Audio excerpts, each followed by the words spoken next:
নমস্কার বন্ধুরা, পশ্চিমবঙ্গের রাজনীতিতে এখন সবচেয়ে বড় আলোচনার বিষয় হলো অন্নপূর্ণা ভাণ্ডার প্রকল্প।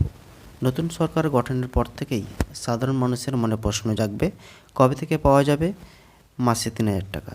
লক্ষ্মী ভাণ্ডার কি আর পাওয়া যাবে না? আজ এই সম্বন্ধেই বিস্তারিত আমরা আলোচনা করব। আপনারা জানেন, বর্তমানে জনপ্রিয় লক্ষ্মী ভাণ্ডার প্রকল্পে মহিলারা মাসে 1500 টাকা থেকে 1700 টাকা পেতেন, কিন্তু সরকার পরিবর্তন হওয়ায় এই লক্ষ্মী ভাণ্ডারের প্রকল্পের টাকা আদৌ কি পাওয়া যাবে সেই নিয়ে অনিশ্চয়তা আছে।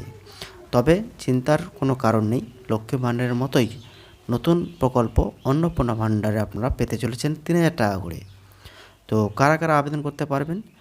আবেদনকারীকে অবশ্যই পশ্চিমবঙ্গের বাসিন্দা হতে হবে এবং বয়স 18 থেকে 60-এর মধ্যে থাকতে হবে। আচ্ছা, যখন নোটিফিকেশান আসবে তখন ওতে সম্পূর্ণ দেওয়া থাকবে।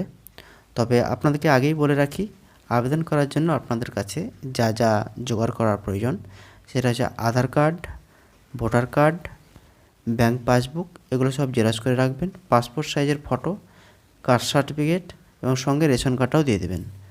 আচ্ছা, মোবাইল নাম্বার তো ম্যান্ডেটরি লাগবেই। আচ্ছা, বর্তমানে কিন্তু নতুন সরকারের গঠনের কাজ খুব দ্রুত চলছে। আর দেখবেন এই সরকার গঠনের পরেই, আগে যেমন ওই মমতা সরকারের দুয়ারে সরকার ক্যাম্প হতো, সেই টাইপেরই ক্যাম্পের মাধ্যমে বা ব্লক অফিসের মাধ্যমে বা অনলাইনের মাধ্যমে কিন্তু আবেদন করতে পারবেন।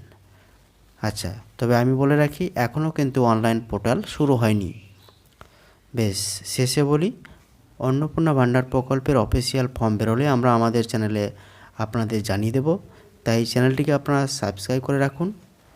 তাহলে আপনারা নিত্য নতুন প্রকল্পের আপডেট পেয়ে যাবেন, বিশেষ করে অন্নপূর্ণা ভাণ্ডার। এই প্রকল্প নিয়ে আপনারা আপনাদের নিজস্ব মতামত দিন এবং কমেন্ট করে জানান।